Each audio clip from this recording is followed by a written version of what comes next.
Have you ever sent a message, seen the little delivered notification, and then waited and waited and waited? You check your phone again. Still nothing. Meanwhile, you know they've been online. You saw them post a story. You saw them like someone else's picture. And suddenly, your brain starts narrating a dramatic film you never asked for. Did I say something wrong? Are they mad at me?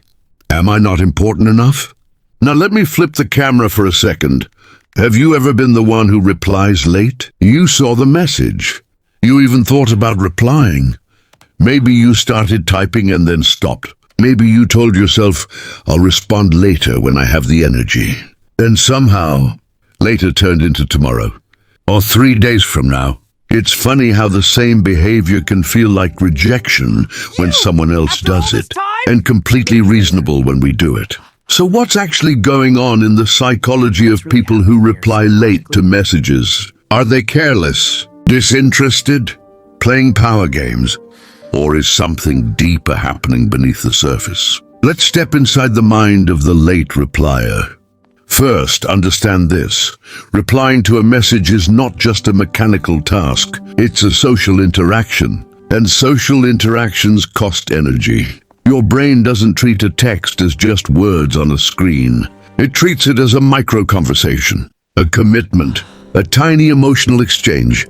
Even something as simple as, "Hey, how are you?"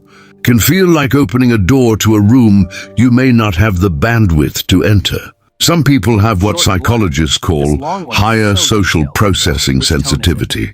Their brains don't skim interactions. They absorb them. When they receive a message, they don't just think, I'll respond. They think, what's the right tone? How will this be interpreted? Do I sound warm enough? Too cold, too eager? Their mind runs simulations like it's preparing for a diplomatic negotiation. Replying late in this case isn't avoidance of the person. It's avoidance of the pressure. There's also decision fatigue. Every day your brain makes thousands of micro-decisions. What to eat, what to wear, what to prioritize. By the time a message arrives, especially later in the day, your mental battery may already be blinking red. Research on cognitive load shows that when our mental resources are low, we delay tasks that require emotional nuance. And texting surprisingly requires nuance. Think about it. Tone doesn't translate well through text. A short reply can sound rude. A long reply can feel overwhelming. Emojis can soften a message or make it feel forced. The brain knows this. So sometimes it chooses the safest option in that moment, postpone. Then there's anxiety. Not dramatic, cinematic anxiety. Subtle, everyday social anxiety. The kind that whispers, what if I say the wrong thing? For some people, a message notification triggers a tiny spike in cortisol. It's small, almost invisible, but enough to create avoidance. The longer they wait, the more awkward it feels. And the more awkward it feels, the longer they wait. It becomes a loop. You've probably experienced this yourself. You don't reply for a few hours. Then you think, it's been too long now. So you wait until you can craft the perfect response. And suddenly you're mentally drafting apologies for being late instead of just replying. Ironically, many late repliers care deeply about how they're perceived. They don't want to be dismissive. They don't want to seem dry or uninterested. So they delay until they can give a good response. The problem? Good becomes perfect. Perfect becomes pressure. And pressure becomes silence. There's also a personality dimension to this. People who are more introverted or internally focused often process experiences slowly and deeply. Extroverts may think out loud and respond in real time. Introverts tend to think first, respond later. It's not about caring less. It's about needing more internal processing time. Carl Jung once described introversion as energy flowing inward rather than outward. When energy is inward, spontaneous outward engagement can feel draining. And then there's the modern context. We live in an era where accessibility is constant. Our phones make us reachable 24/7. But our nervous systems were not designed for continuous social demand. In evolutionary terms, humans lived in small tribes with limited interactions.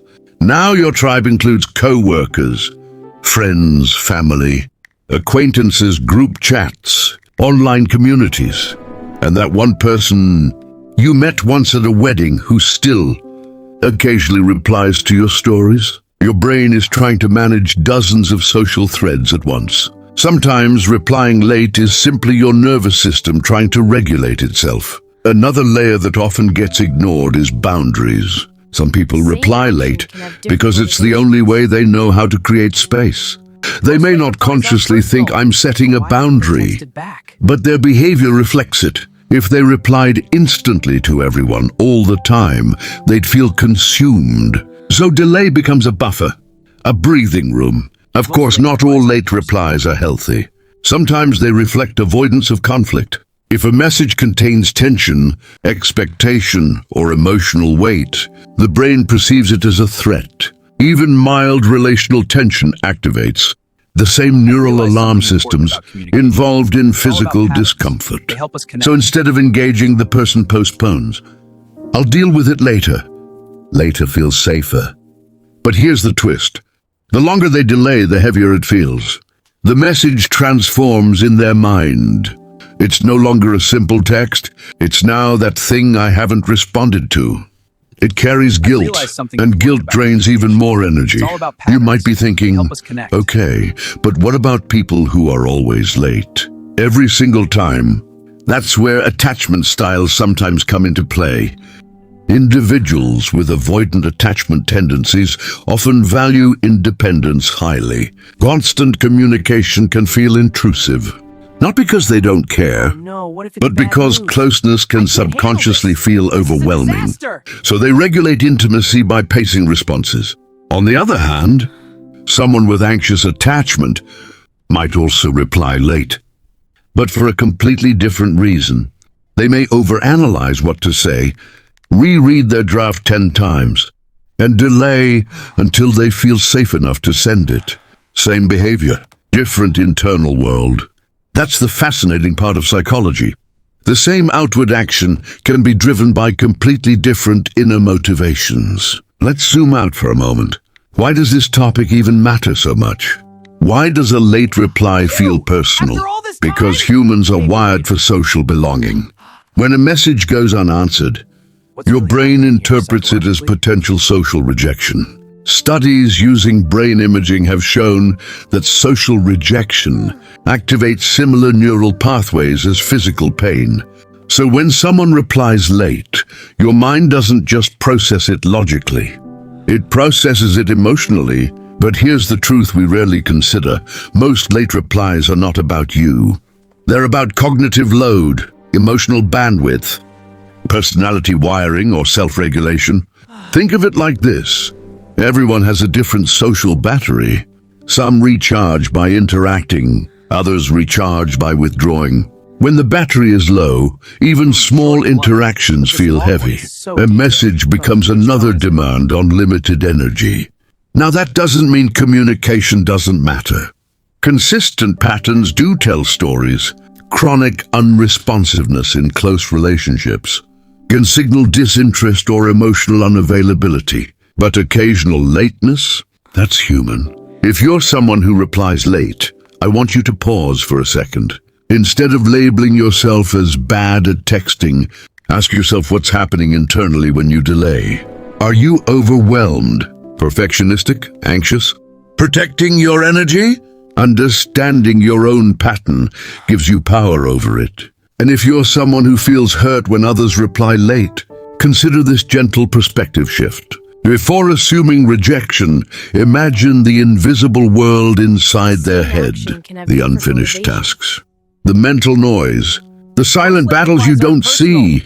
Communication in the digital age is strange. We're constantly connected yet constantly overwhelmed. We expect immediacy, but our nervous systems crave space. Maybe the real psychological skill isn't replying instantly. Maybe it's learning how to communicate expectations clearly. Hey, I'm slow at responding sometimes, but I care. or if it's urgent, call me. These small clarifications reduce so much unnecessary anxiety on both sides. Late replies are rarely about indifference. They're often about regulation, energy management, emotional pacing. And there's something slightly philosophical here too. The pace at which you respond reflects the pace at which you live. Some people move fast, speak fast, text fast. Others move thoughtfully, slowly, deliberately. Neither is wrong. They're just different rhythms. I can't handle this. The danger comes when we interpret difference as disrespect. So next time you see that unread message sitting there, or you're staring at someone else's delayed response, pause before your brain writes a dramatic story. Ask yourself, what else could this mean? That single question creates space for empathy. Because behind every late reply is a human nervous system, doing its best to cope with a very noisy, very demanding world. And maybe, just maybe, understanding that makes us all a little more patient with others and with ourselves. If this made you rethink your own texting habits or someone else's, I'd love to hear your experience. Are you the late replier or the anxious waiter? Let's talk about it. And if you enjoy exploring the hidden psychology behind everyday behaviors, stick around. There's so much more your brain is doing that you don't even realize.